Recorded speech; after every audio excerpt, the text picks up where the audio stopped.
All right, so I have questions about runner's knee. What is runner's knee? How do I get rid of runner's knee? How do I never get runner's knee? So essentially, you have your femur, you have your tibia, your fibula, and your knee joint, and you have your patella. So basically, runner's knee is an irritation around this patella. It can be any of the nerve innervations, it could be tight muscles, tight fascia.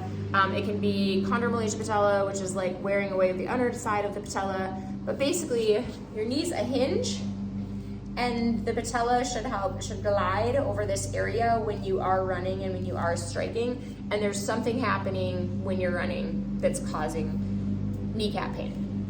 And this can even be pain, not necessarily while running, but maybe like after you get done running and then you go sit at work or whatever, and then you try and straighten out your leg and it won't straighten. That could be an issue. So what causes it?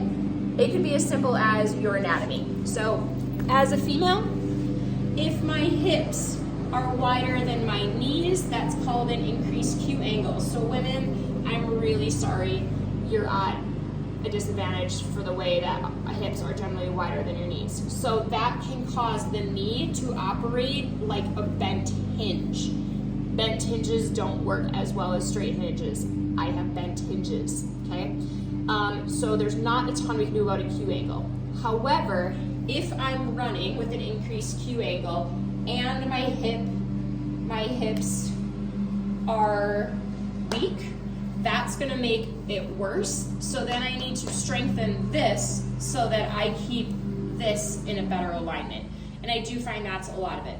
The other thing could be if this foot is dropping a lot, that could make that knee drop in more, and that can create other tugs and pulls along that knee.